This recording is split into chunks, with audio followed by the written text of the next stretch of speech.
Shalom Bapak Ibu dan saudara-saudara sekalian, selamat pagi, selamat hari Minggu. Kita bersama-sama beribadah. Kiranya Tuhan memberkati ibadah kita hari ini. Mari kita bersama teduh di hadapan Tuhan. Kita menyanyikan satu pujian, seperti rusa rindu sungaimu. Seperti rusa rindu sungaimu, jiwaku rindu Engkau. Kaulah Tuhan hasrat hatiku, ku rindu menyembahmu. Engkau kekuatan dan perisaiku, kepadamu rohku berserah. Kaulah Tuhan hasrat hatiku, ku rindu menyembahmu.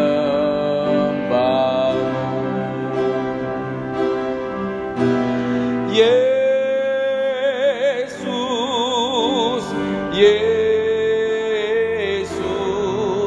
Kau berarti bagiku. Yesus,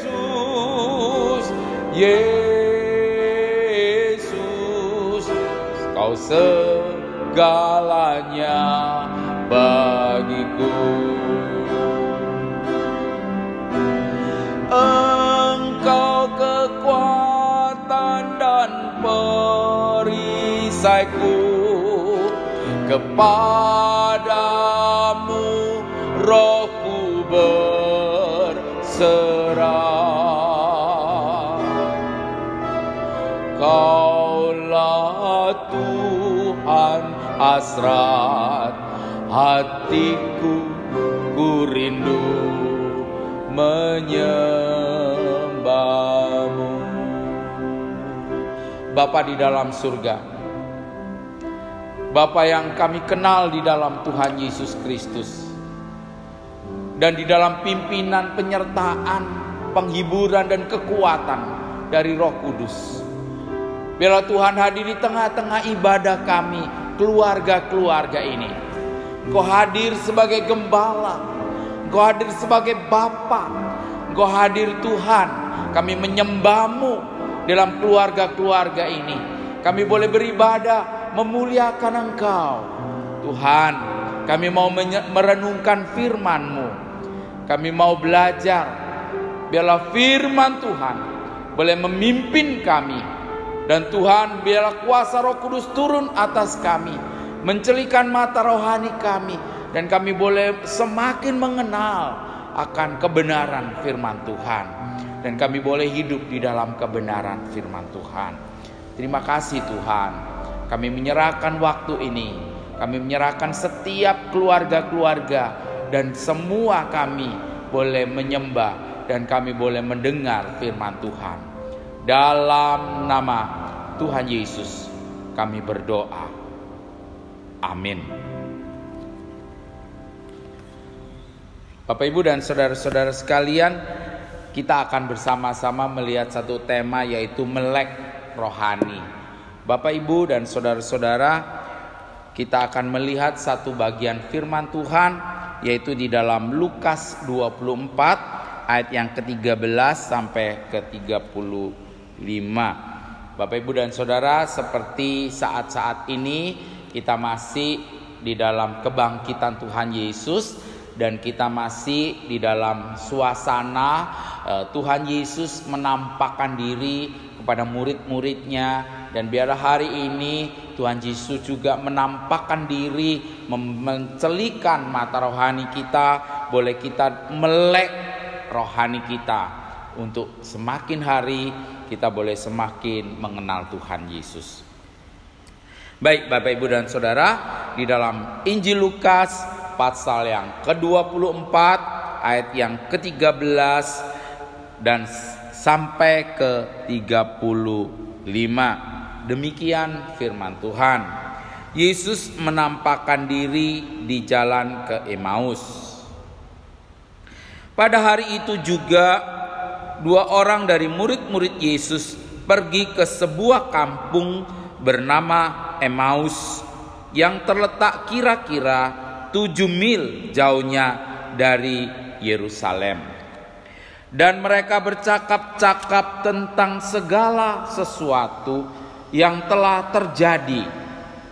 Ketika mereka sedang bercakap-cakap dan bertukar pikiran, datanglah Yesus sendiri mendekati mereka, lalu berjalan bersama dengan mereka. Tetapi ada sesuatu yang menghalangi mata mereka, sehingga mereka tidak dapat mengenal Dia.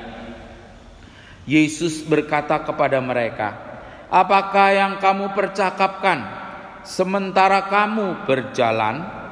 Maka berhentilah mereka dengan muka muram. Seorang dari mereka, namanya Kleopas, menjawabnya, "Adakah engkau satu-satunya orang asing di Yerusalem yang tidak tahu apa yang terjadi di situ pada hari-hari belakangan ini?" Katanya kepada mereka, "Apakah itu?" Jawab mereka, "Apa yang terjadi dengan Yesus orang Nazaret? Dia adalah seorang nabi yang berkuasa dalam pekerjaan dan perkataan di hadapan Allah dan di depan seluruh bangsa kami. Tetapi imam-imam kepala dan pemimpin-pemimpin kami telah menyerahkan Dia untuk dihukum mati, dan mereka telah menyalibkannya. Padahal kami dahulu mengharapkan bahwa Dialah yang datang untuk membebaskan bangsa Israel. Tetapi sementara itu telah lewat 3 hari sejak semuanya itu terjadi. Tetapi beberapa perempuan dari kalangan kami telah mengejutkan kami. Pagi-pagi buta mereka telah pergi ke kubur dan tidak menemukan mayatnya. Lalu mereka datang dengan berita bahwa telah kelihatan kepada mereka malaikat-malaikat yang mengatakan bahwa Ia hidup. Dan beberapa teman kami telah pergi ke kubur itu dan mendapati bahwa memang benar yang dikatakan perempuan-perempuan itu. Tetapi dia tidak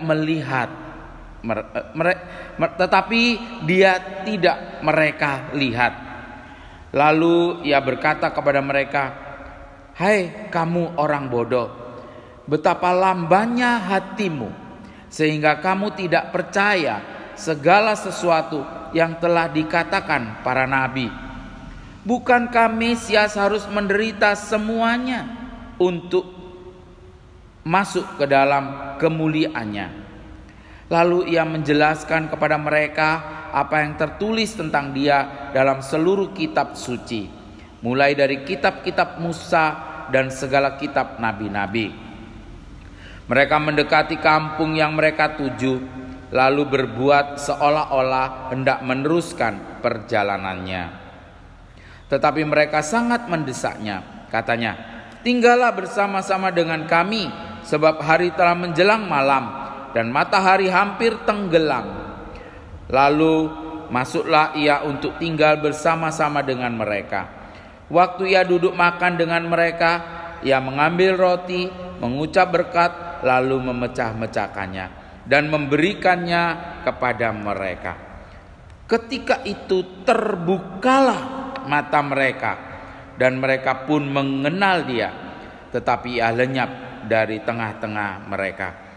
Kata mereka seorang kepada yang lain, "Bukankah hati kami berkobar-kobar ketika Ia berbicara dengan kita di tengah jalan Dan ketika ia menerangkan kitab suci kepada kita, lalu bangunlah mereka dan terus kembali ke Yerusalem.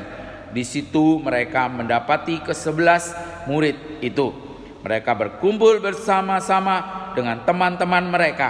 Kata mereka itu, sesungguhnya Tuhan telah bangkit dan telah menampakkan diri kepada Simon. Lalu kedua orang itu pun menceritakan apa yang terjadi di tengah jalan dan bagaimana mereka mengenal dia pada waktu ia memecah-mecahkan roti. Berbahagialah Bapak Ibu dan saudara yang membaca dan merenungkan firman Tuhan di dalam hidupnya setiap hari.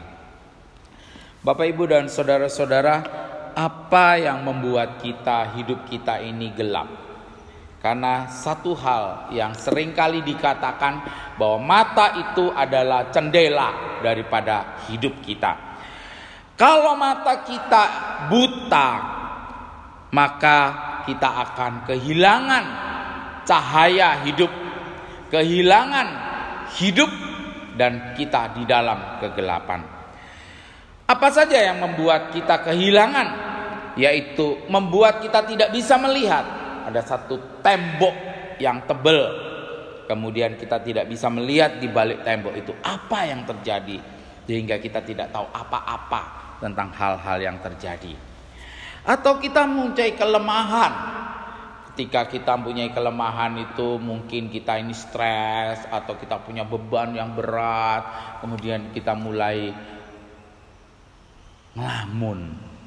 Nah, ketika kita ngelamun, orang berjalan riwa-riwi, kita tidak tahu. Kita seolah-olah tidak pernah melihat orang di depan kita yang sedang berjalan. Tahu-tahu ketika dia sadar, loh, kok kamu di sini? Dah, sudah berjam-jam saya ada di sini. Kamu kemana? Kamu duduk di sana dan kamu melek, tapi kamu tidak melihat saya. Itu karena kelemahan kita.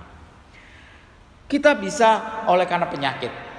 Oleh karena mata kita yang kena penyakit, kita tidak bisa melihat. Maka kita tidak bisa melihat apa-apa. Sehingga kita terhambat. Ya, ketika mata kita tidak bisa melihat, kita terhambat, hidup kita terhambat. Bahkan kita akan bisa jatuh, kita akan bisa celaka. Karena mata kita tidak bisa melihat. Tetapi apa yang lebih berbahaya dan apa yang lebih lagi yang mengganggu kita, bahkan lebih fatal lagi, kalau mata jasmani kita tidak bisa melihat, kalau oleh karena kelemahan kita tidak bisa melihat, kalau oleh karena penyakit kita tidak bisa melihat, tetapi lebih parah lagi kalau mata rohani kita tidak bisa melihat. Seperti yang baru saja kita membacanya di dalam firman Tuhan hari ini, berbicara tentang mata jasmani dan mata rohani yang tidak bisa melihat, maka akan fatal. Saudara-saudara, ketika Tuhan Yesus bangkit, maka Tuhan Yesus menampakkan diri kepada murid-muridnya sampai akhir di mana dia naik ke surga. Nah, peristiwa yang terjadi hari ini yaitu ada dua murid Tuhan, dua pengikut Tuhan, orang percaya, murid Tuhan yang sedang berjalan ke Emmaus. Tahu-tahu Tuhan Yesus ada di tengah-tengah mereka. Mereka sedang berbincang-bincang yang tidak tahu apa yang terjadi di dalam seluruh proses sampai Tuhan Yesus bangkit. Dan mereka tidak tahu, mereka bingung, mereka tidak mengerti apa-apa tentang Tuhan Yesus yang dikatakan bangkit. Maka Tuhan Yesus mendampingi mereka. Mereka berbicara. Saudara, ketika mereka berjalan itu, mereka kan sudah kenal Tuhan Yesus ya. Mereka sudah hidup bersama-sama dengan Tuhan Yesus. Ketika Tuhan Yesus pelayanan bersama-sama dengan mereka, ketika Tuhan Yesus ada mengajar, mereka bersama dengan Tuhan Yesus. Tetapi pada waktu itu dia tidak mengenal Tuhan Yesus. Berarti mata jasmani dia tidak mengenal Tuhan Yesus. Bapak, Ibu dan Saudara, mereka seolah tertutup, dikatakan firman Tuhan. Ada sesuatu yang menghalangi. Walaupun mereka matanya melek, tapi ada sesuatu yang menghalangi. Sehingga gak kenal Tuhan Yesus. Padahal sangat dekat dengan Tuhan Yesus. Kemudian mereka mulai lagi. Saya mencoba untuk merenungkan. Loh, kan Tuhan Yesus itu setiap kali mengajar ya. Mereka berkhotbah di bait Allah. Mereka mendengar suara Tuhan Yesus. Pasti Bapak Ibu dan Saudara, kalau kita sudah kenal baik, pasti walaupun di balik tembok ada suara berbicara, saya tahu. Oh, itu Pak Kamadi. Suaranya dia. Oh, itu Saudara Elisa lagi ketawa. Terus kita tahu, kita mengenal suaranya, ketawanya. Ya ini Tuhan Yesus berbicara dengan mereka, tapi mereka tidak mengenalnya. Saudara-saudara, sangat karena kebutaan yang seperti ini, mereka tidak bisa mengenal suara Tuhan Yesus. Tidak mengenal bagaimana Tuhan Yesus berbicara kepada dia. Nah, Bapak Ibu dan saudara-saudara sekalian, begitu buta mereka oleh apa yang membutakan mereka. Satu, secara jasmani mereka buta, tetapi yang paling parah adalah buta rohani. Yaitu buta rohani itu bisa oleh karena jasmani kita yang walaupun melek tapi buta. Oleh karena dosa mereka ditutupi, buta, tidak bisa melihat akan Allah yang berkuasa. Mereka dibutakan, tidak bisa melihat bagaimana tangan Allah yang menyertai mereka. Tidak bisa merasakan bagaimana Allah memimpin mereka, memberikan segala sesuatu, memberkati mereka. Mereka tidak rasakan karena mereka buta rohani. Mereka tidak mengerti firman Tuhan yang disampaikan. Mereka buta rohani, mereka hanya mendengar, tapi masuk telinga kanan, keluar telinga kiri. Mereka tidak bisa mengerti firman Tuhan, teguran firman Tuhan. Mereka walaupun berbuat dosa, mereka tidak pernah menyadari karena mereka buta rohani. Mereka tidak pernah menyadari akan kuasa Tuhan di dalam hidup mereka. Mereka tidak pernah menyadari berkat Tuhan di dalam setiap kehidupan mereka. Nafas yang diberikan, matahari yang bersinar yang diberikan, kesehatan, semuanya diberikan Tuhan. Seolah mereka tidak pernah, sehingga mereka selalu mengeluh, Tuhan mana? Tuhan kok nggak bertindak? Ya, sampai hari ini dalam suasana corona ini, saudara-saudara, kita seringkali, wah Tuhan mana? Tuhan kok nggak bertindak? Justru kita tidak pernah melihat, karena ketika kita mati rohani, kita tidak pernah melihat bahwa inilah saatnya Tuhan berbicara kepada saya dan saudara. Di dalam situasi yang seperti ini, dosa kita ditegur, kita dalam perbuatan-perbuatan yang harus bertobat untuk menyadari, untuk dipulihkan. Kita tidak pernah tahu. Kita seringkali menyalahkan si A, kita menyalahkan, oh itu virus dari Cina, itu virus dari Amerika, itu virus dari macam-macam. Dan kita tidak pernah tahu kuasa Allah karena kita buta. Kita tidak tahu otoritas Allah karena kita buta rohani kita, sehingga kita tidak pernah menyadari situasi ini untuk saya dan saudara dipulihkan. Bapak Ibu dan saudara-saudara, mari kita, karena kita buta rohani, kita tidak pernah tahu bahwa Allah itu Allah yang senantiasa setiap tindakannya itu baik bagi saya dan saudara. Karena kita buta rohani itu dibutakan oleh apa? Oleh hawa nafsu kita. Kita seringkali tidak puas diri.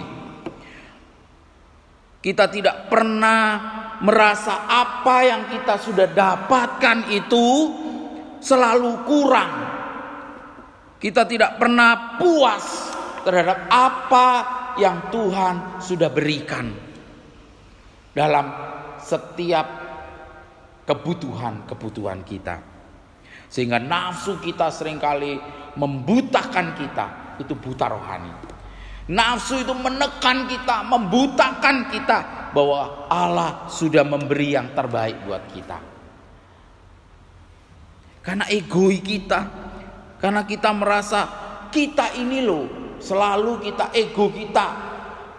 Seringkali kita hanya berdoa kepada Tuhan, Tuhan aku ini kan, aku itu kan, aku butuh ini, aku butuh itu, Tuhan tolong ini Tuhan. Tuhan itu seolah-olah hanya Tuhan yang harus memenuhi setiap ego kita. Dan kita tidak pernah menyadari bahwa Tuhan itu punya otoritas, punya kedaulatan, punya kuasa yang menguasai kita. Dan kita harus tunduk. Dan kita harus melakukan apa yang harus Tuhan kerjakan di dalam hidup kita. Bapak, Ibu dan saudara-saudara, ini yang menutupi mata rohani kita, ego kita.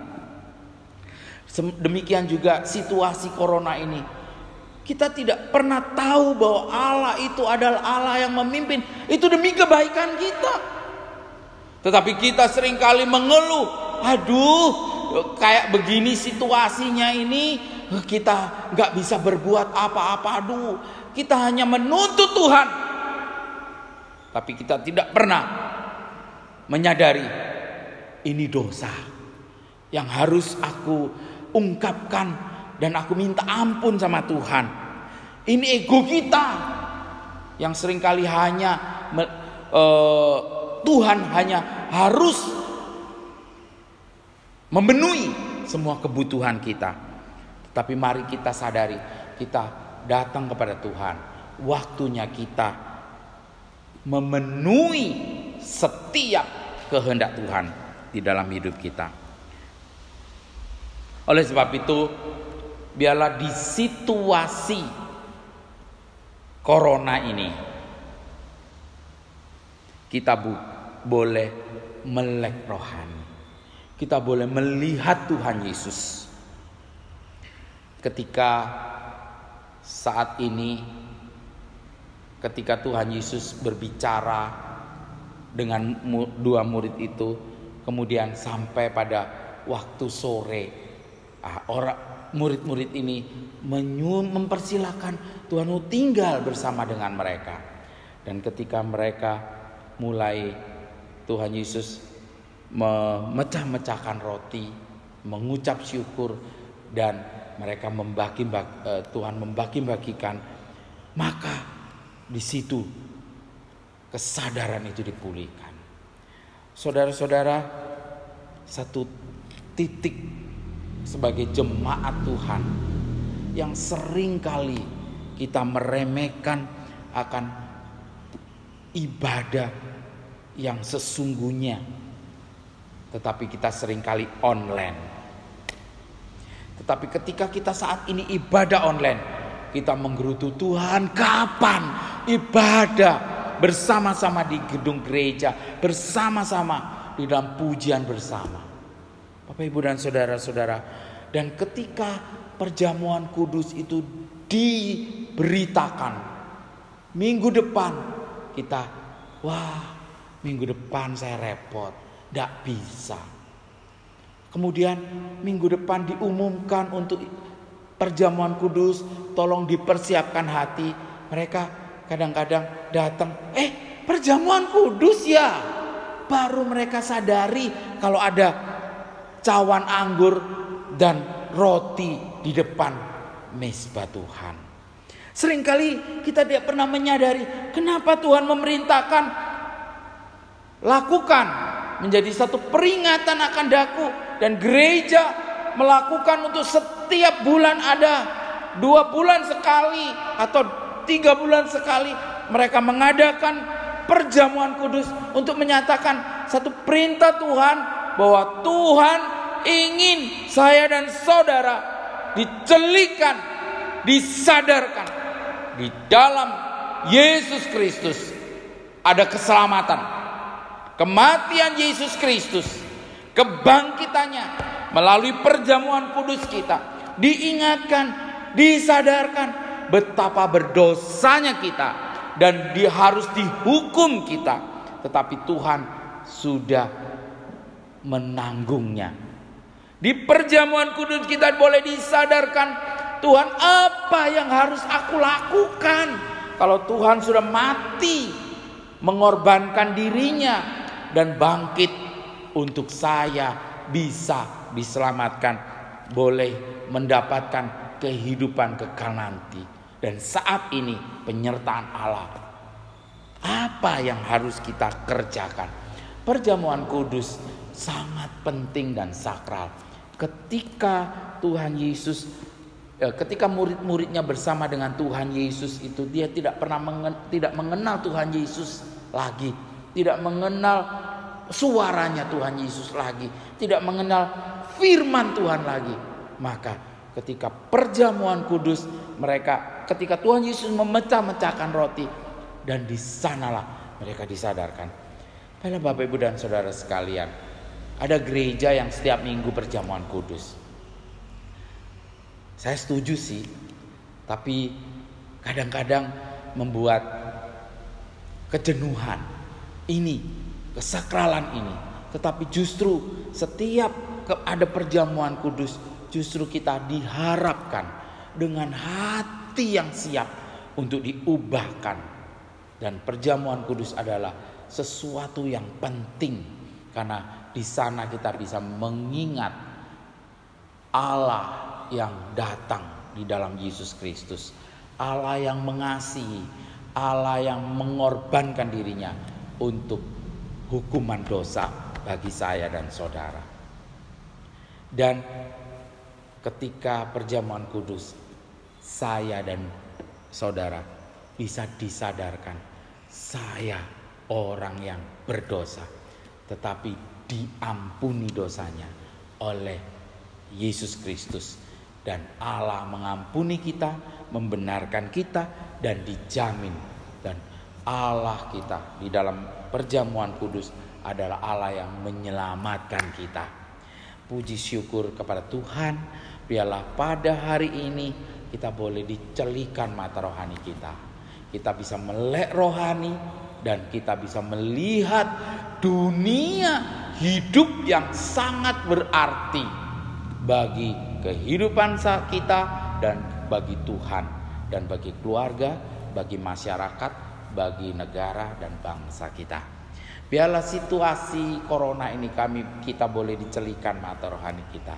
Banyak orang boleh bertobat, banyak orang boleh percaya Tuhan Yesus, dan dunia ini butuh juru selamat. Dan saat ini juru selamat itu boleh hadir di tengah-tengah setiap orang yang percaya. Kiranya Tuhan memberkati Bapak, Ibu dan Saudara. Biarlah kita boleh semakin kuat menghadapi segala situasi, dan kita melewati dengan melek rohani, dengan melakukan yang terbaik buat gereja, bangsa, dan bagi kehidupan kita. Kiranya Tuhan memberkati kita. Amin. Mari kita berdoa. Tuhan Yesus, terima kasih. Tuhan sudah boleh hadir di tengah-tengah hidup kami. Tuhan boleh mati bagi kami, dan kami saat ini Tuhan, biarlah kami boleh terus menghargai, dan terus kami boleh taati akan setiap firman Tuhan. Dan Tuhan, hari ini biarlah Yesus boleh masuk dalam hati kami, dan Yesus mencelikan mata rohani kami, sehingga kami tidak buta secara jasmani, kami tidak buta lebih dari kerohanian kami. Kami boleh melihat secara jasmani, kami boleh juga melihat lebih dalam lagi, yaitu melihat Allah di dalam kerohanian kami, di dalam mata rohani kami. Kami boleh tahu siapa kami, dan kami tahu siapa Yesus, siapa Allah, dan siapa yang di atas, yang memiliki otoritas, dan kami boleh tunduk di hadapan Tuhan. Biarlah Tuhan, kami berdoa untuk situasi corona saat ini.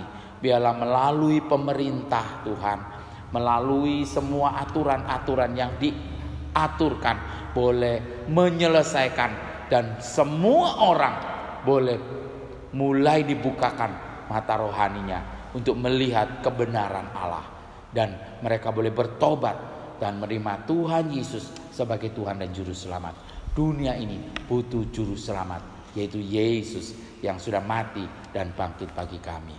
Terima kasih Tuhan, kami boleh berjalan dengan situasi dan kondisi ini dengan Tuhan, dan kami boleh melewatinya, dan kami boleh menang, dan kami boleh memuliakan Tuhan. Kami boleh semakin melayani Tuhan, kami boleh semakin memandang kehidupan kami, melihat kehidupan kami, merasakan kehidupan kami yang berharga, yang memuliakan Tuhan.